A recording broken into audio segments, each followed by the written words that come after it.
It's called front-end beautifier. So I'm just gonna kick this one off while I'm explaining the architecture. So the common problem is AI swap front end, right? Everybody has been there. It said create me a landing page, make no mistakes, and it spit out the worst gradient purple indigo ever, right? So what is the solution to that? So originally I was using only Tinyfish to beautify my front end, but apparently that is outdated for like a week ago. So there's a new thing, it's called getdesign.md, where you can actually steal the design from Linear, Airbnb, Spotify, Apple, and every big tech companies. And they put all the like button size, font size, spacing, everything in the design.md. So currently, when you hit the button, like the one that I just clicked before, it will kick off. First, it will research if your inspirational website, like, hey, can you make my website look a little bit more like Linear? Then it will go to getdesign.md and it will find if there is a design.md document for that. And in parallel, it will also kick off a Tinyfish agent, a bunch of Tinyfish agents to go on Linear app and inspect the DOM and figure out the pattern. Like, okay, what is the design pattern here? And at the end, it will combine all of that into design.canonical.md.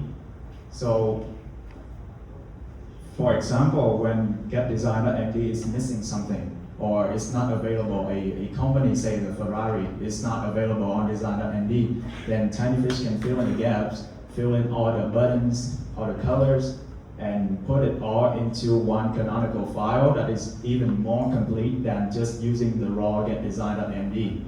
So after the research phase, which is this, we finish the design brief, we go to implementation. I think Codex is the best right now. I used to use Claude a lot. I max out to Claude Max 20x account, and Codex is just much better, and I don't run out of credit, so shout out to Codex. And so yeah, the worker is in sandbox mode, but when it has all the necessary tools like Playwright and all the stuff, all the tools, all the CLIs that you can think of to implement. And then we will go to QA and testing. So after the implementation, it will hit the unit test and Tinyfish QA at the same time. So what's nice about Tinyfish is it does actually have opinions. Like when it looks at the front end, if an image is crooked, if a paragraph is kind of weird, or the pricing is kind of like a mistake, it will know. And it will report all those mistakes back to you. So this will be like a fixing loop, and we like a feedback loop until you have no more unit test errors or no more complaining from the Tinyfish QA agent, and you end up with a GitHub PR that is ready to preview. So the whole process is just one click from here to here, and you don't really have to do anything else. So you can look at the agent. Oh, this one failed. Well, okay. Okay, so I do actually have a backup though. So this is what I ran earlier. So I go to ChatGPT and I just said, hey, can you build me a landing page for a dev tool? And this is what it got me. So it doesn't look too bad, but you will see this pattern repeating again and again and again, and it will get too boring. And at some point you'll be like, oh, then this guy, I know, it's AI swap because I use it too. So this is what happens when I run it through this front-end beautifier. So a lot better. I would say that it has some taste. Actually add a little underlining right here. All the glow and the color is still purple, but it's not AI swap, and looks actually pretty good. So yeah, and what I would say, what else did I say here? Let's go back to XControl. So the nice thing about Tinyfish is it cannot this is not the only use case for TinyFish, but also, let me see, not this one. Okay, so TinyFish is like browser use, but a lot better. In the terms of it can deploy up to 1,000 agents at the same time, crawling the web. So you can think of it like a normal human being browsing the web for you. It can bypass CAPTCHA, can bypass like form submissions, it can fill out a form for you and click around the pages, and even authentication walls, which we are working on that. So if you ever bought insurance, right, it's around 10 to 20 minutes per code. You have to fill out the forms, you gotta say how old you are, you have to say like all the information about your whole family tree. And imagine repeating that for 5 insurance.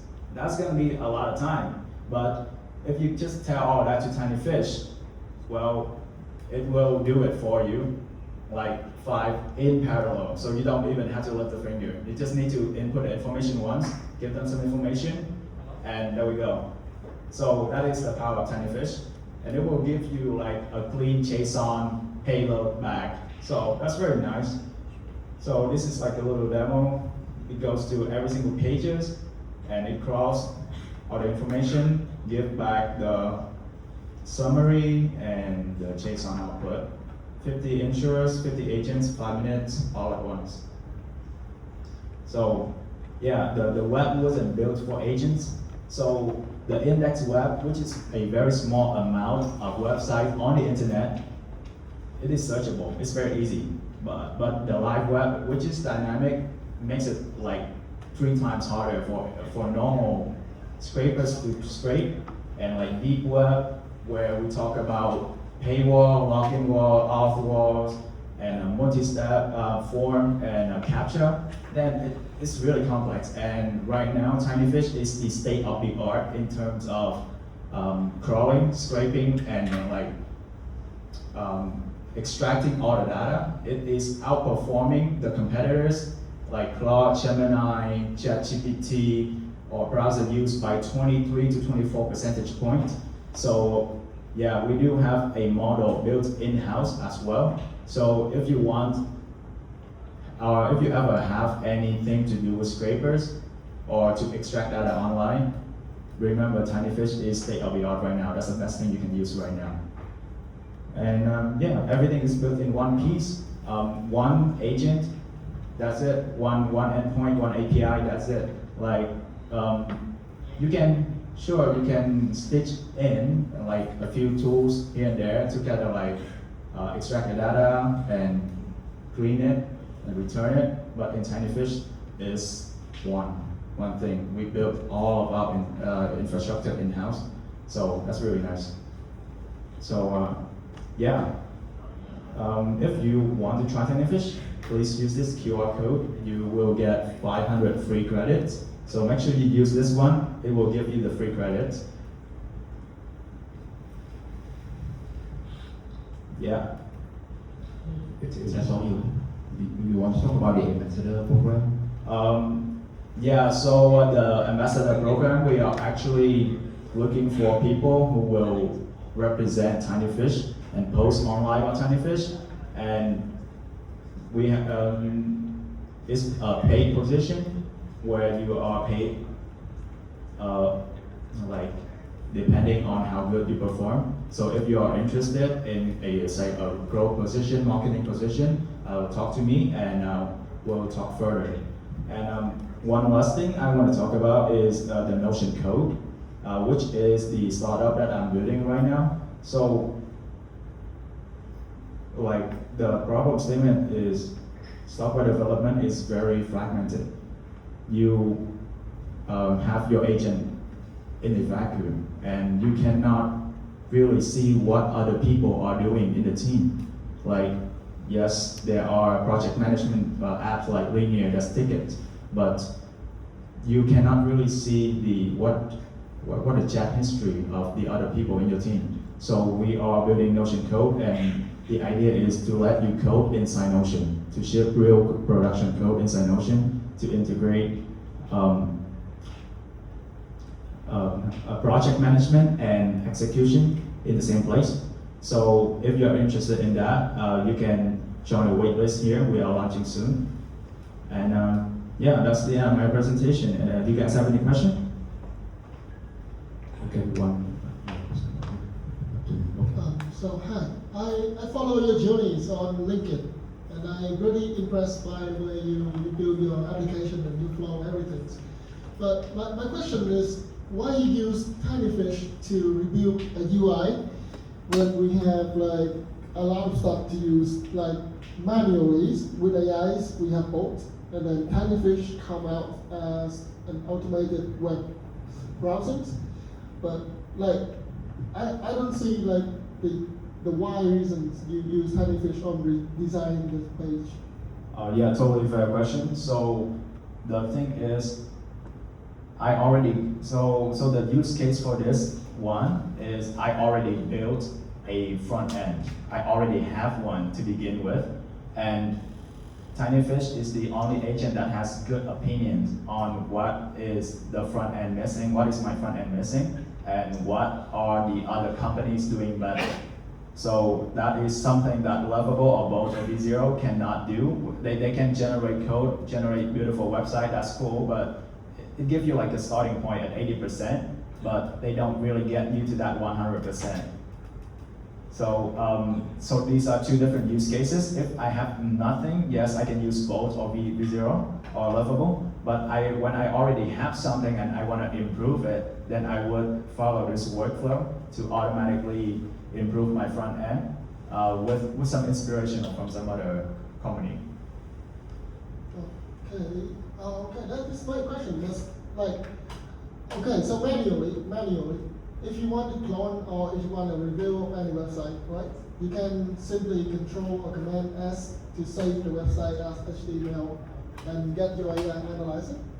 But then you're gonna pay for Tinyfish to basically do the exact thing to review the whole UI and then redesign everything. I don't see that is a good an actual use case that is convincing for Tinyfish.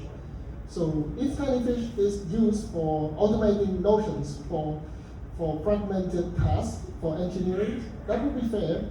But for UI, I don't see the reason why it's still. Yeah, totally. So we actually tried Tinyfish to kind of like QA our stuff, right? And the result is very interesting. So for example, if you use Playwright, it will not be able to capture all the front end errors, like not everything. So for example, there are some images that has errors in it. When you click it and it doesn't pop up or it doesn't perform the expected behavior, Playwright doesn't capture that.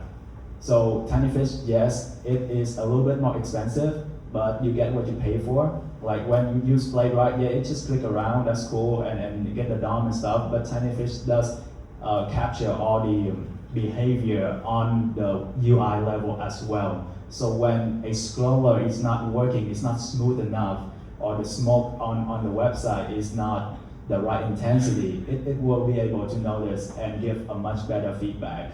So yeah. Fair point. Good one. Okay. Thank you for responding for me. Okay, thank you everyone. Okay, again, if you want to join the waitlist for Notion Code or connect with me or try Tinyfish, this is one last chance. Just a few more seconds. One last question. Give it to other who haven't asked yet. Okay, please. Microphone. Can I throw a quick question before that? I had a microphone already. Okay. All right. So thanks for the presentation. Can I have a question about Tinyfish?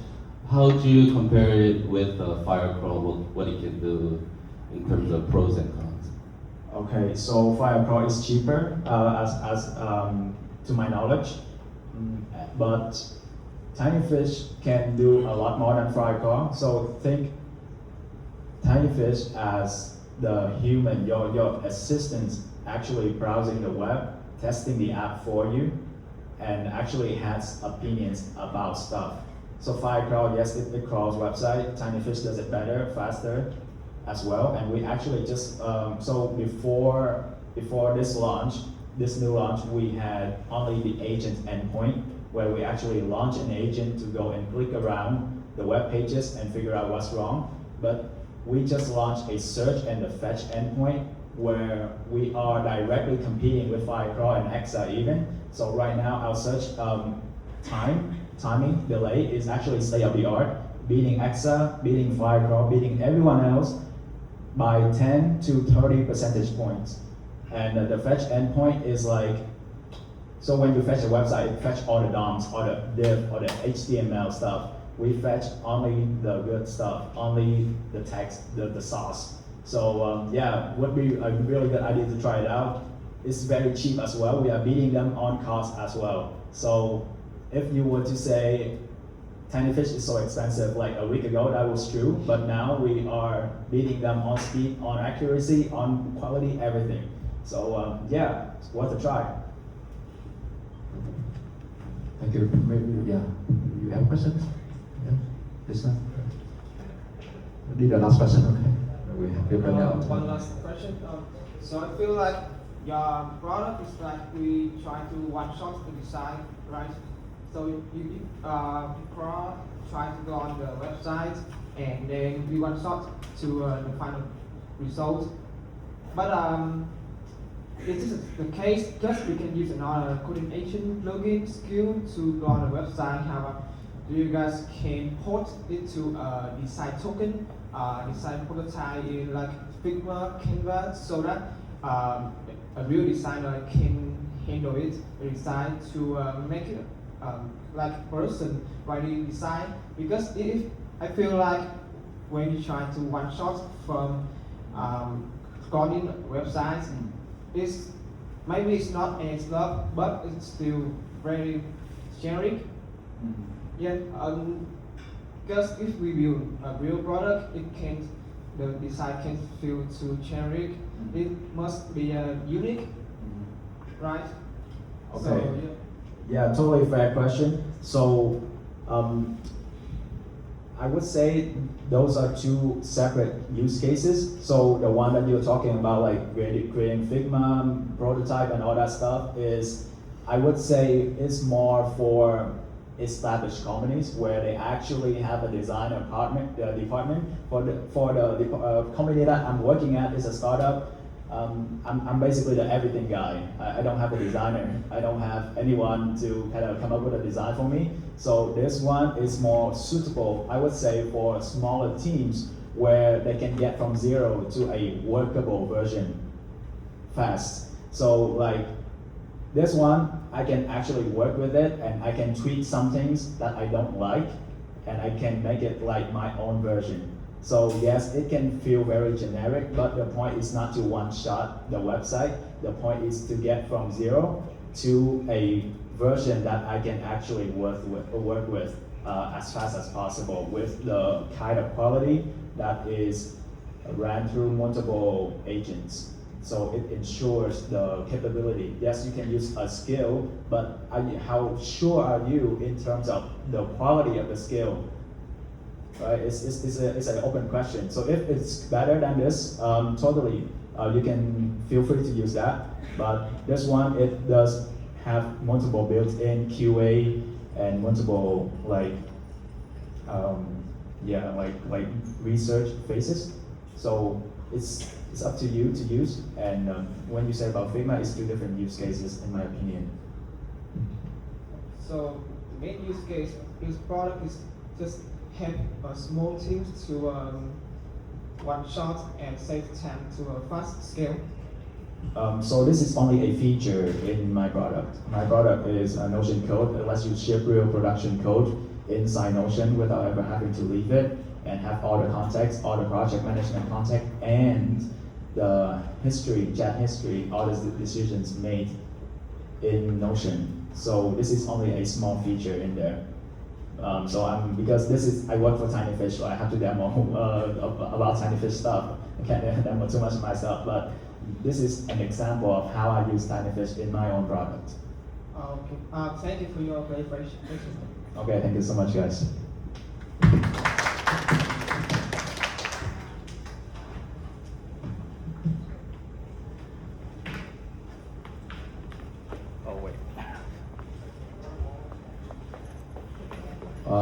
yeah, I think that's the end of our meetup today. Okay, so yeah. we are gonna have a group picture. So everyone, please come up to the stage.